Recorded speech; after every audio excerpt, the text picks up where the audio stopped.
நிறைய பேர் நல்லா இருக்காங்க, மேபி அவரே நல்லா இருக்கலாம், எனக்கு வருமா அவர் சொல்லியிருக்கலாம். பட் இந்த இடத்துல இந்த விஷயத்தை கேட்கும்போது அடிப்படையில் உங்களுக்கு ஒரு எண்ணம் வர்றதுக்கு வாய்ப்பு இருக்குது கொஞ்சம் பேருக்கு. என்ன அப்படின்னா, இந்த மார்க்கெட்டிங் ஃபீல்டில் ஊறப்பட்ட கம்பெனி ஏற்கனவே பண்ணி பார்த்தாச்சு, பண்ணுறதையும் பார்த்தாச்சு, இதில் எதுவுமே உருப்படியான மாதிரி தெரியல. எனக்கே அந்த அனுபவம் நிறையா இருக்குது. இதுக்கப்புறம் இன்னொன்று சொல்லி நான் எங்கேயா பண்ண போகிறேன், போப்பா இதெல்லாம் சரி வராதுன்னு சொல்லி ஒரு எண்ணம் உங்களுக்கு வரலாம். அவர் என்னதான் விளக்கம் சொல்லி எனக்கு வருது இப்படி இருக்குதுன்னு சொல்லி அவர் தன்னை வெளிப்படுத்தி சொன்னாலும் உங்களுக்கு ஏற்கனவே கடந்த காலத்தில் கிடைச்ச நெகட்டிவ் அனுபவங்களில் இந்த மார்க்கெட்டிங் ஃபீல்டே வேஸ்ட்டு, இதில் பெருசாக ஒன்றும் சாதிக்க முடியாது, இது நமக்கு தேவையில்லாத வேலை சொல்லிட்டு நீங்களும் ஒதுங்கிடுவீங்க. அவருக்கு அட்வைஸ் பண்ணுவீங்க, உனக்கு எதுக்கு இது வேண்டாம் வேலை, ஒழுக்கமணி என்ன வேலையோ அந்த வேலையை பாருங்க கூட அட்வைஸ் பண்ண வாய்ப்பு. நான் உங்ககிட்ட ஒன்று கேட்குறேன். நான் என்ன கேட்குறேன்னா, நீ முயற்சி பண்ணீங்கல்ல, இல்லை பல கம்பெனி ட்ரை பண்ணீங்கல்ல, ஒரு கம்பெனி ட்ரை பண்ணி தோல்வி வந்ததுக்கப்புறம் விட்டு போட்டு போயிருக்கலாமே, ஏன் ட்ரை பண்ணீங்க அடுத்த கம்பெனி? சரி அதுதான் ஃபெயிலியர், திரும்பவும் ஏன் அடுத்த கம்பெனி போனீங்க? விட்டுட்டு போயிருக்கலாமே, ஒன்றுக்கு 2 போச்சு, இதுக்கப்புறம் வேண்டான்னு போயிருக்கலாம்ல. இன்னைக்கு முடிவு எடுக்கிறீங்களே, அந்த முடிவை முதல் கம்பெனிக்கு எடுத்துருந்தீங்கன்னா இவ்வளோ லாஸ் ஆகிருக்க மாட்டீங்களே, இவ்வளோ சிரமப்பட்டிருக்க மாட்டீங்களே, இல்லை இந்த அளவுக்கு வருத்தப்பட்டிருக்க மாட்டீங்களே, குடும்பத்தில் அவமானம் ஆயிருக்காது இல்லை, ஏன் அடுத்தது ட்ரை பண்ணீங்க? ஒரே ஒரு நம்பிக்கை தாங்க, அட்லீஸ்ட் இதுலையாவது ஜெயிச்சிருக்கோம், அட்லீஸ்ட் இதன் மூலியமாவது நம்மளுடைய தோல்விக்கு ஒரு மாற்றம் வந்துடாதா, அட்லீஸ்ட் இதன் மூலியமாக நம்ம யாரும் ப்ரூவ் பண்ணிட மாட்டோமான்னு சொல்லி தான் ஒன் பை ஒன்னா ட்ரை பண்ணி இவ்வளோ ஃபெயிலியரை பார்த்துருக்கீங்க.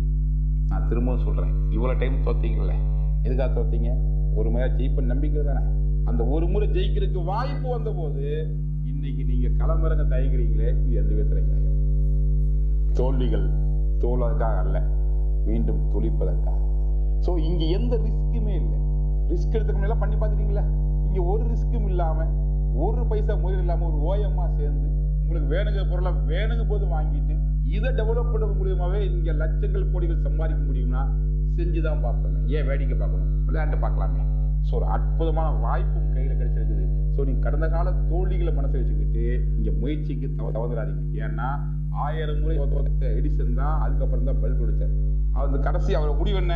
எனக்கு ஒரு நம்பிக்கை, அது குருட்டு நம்பிக்கை. ஏன் தெரியுமா? இதற்கு முன்னால் பல்ப் பார்த்தது கிடையாது உலகத்தில், அப்படி கிடையாது. அவர் நினைச்சாரு இது மாதிரி ஏதாவது பண்ணா வாய்ப்பு சொல்லி ஒரு ஃபீல் பண்ணி அந்த ஃபீலிங்க மற்றவங்களை ஃபீல் பண்ண வைக்கிறதுக்கான முயற்சியில தான் அத்தனை முறை பரிசோதனை பண்ணி ஒரு லெவல்ல ஒரு ஃபீலிங்கை மற்றவங்களை ஃபீல் பண்ணி வச்சுட்டாரு. ஸோ ஒரு குடுத்தனமான நம்பிக்கையே உலகத்துக்கே வெளிச்சத்தை கொடுத்துருக்குதுன்னு சொன்னா, உங்க கண்ணு முன்னால் இத்தனை 1000 பேர் 1,00,000 பேர் சம்பாதிச்சு லைஃப்ல நல்லா இருக்காங்க, வாங்கி செட்டில் ஆகிட்டு இருக்காங்கன்னு சொல்லும் போது மேபி உங்களுக்கு சொன்னவரே நீங்க நல்லதுமா வருமானம் சம்பாதிச்சுட்டு இருக்கும்போது இந்த இடத்துல ஒரு தெளிவான ஆதாரபூர்வமான ஆணித்தரமான நம்பிக்கை வச்சுக்கிட்டு நீங்க எங்க அசால்ட்டா விடணும், ஏங்க அச்சப்படணும்?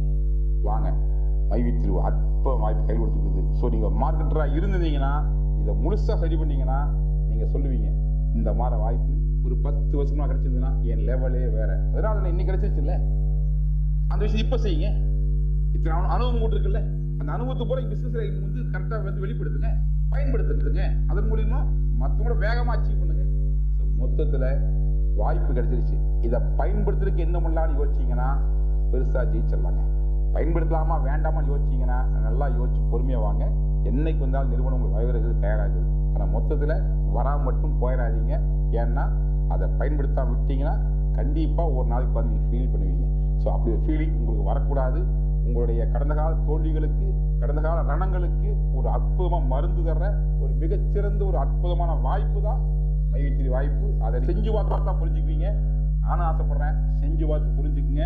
பெரிய லெவலில் சக்ஸஸ் பண்ணி வாழ்க்கையில் செட்டில் ஆகிருங்க. முயற்சி பண்ணுங்க. முயற்சி பண்ண தயாராக இருந்தால் மைவித்திரி வாழ்த்துவதோடு வாய்ப்பு கொடுத்து உங்களை மேலே வந்தால் அதை வரவேற்க தயாராகுது. வாங்க, சேர்ந்து பயணிப்போம். பெருசாக இந்த மார்க்கெட்டில் தன்னை ப்ரூவ் பண்ணுறதுக்கு முயற்சி பண்ணுற ஒவ்வொரு நபருக்கும் இந்த வாய்ப்பை கொடுக்கறதுக்கு முயற்சி பண்ணுவோம். இதன் மூலியமாக இந்த பொருளாதார சாம்ராஜ்யத்தில் ஒரு மிகப்பெரிய சரித்திரம் படிப்போம். வாழ்த்துக்கள், வணக்கம்.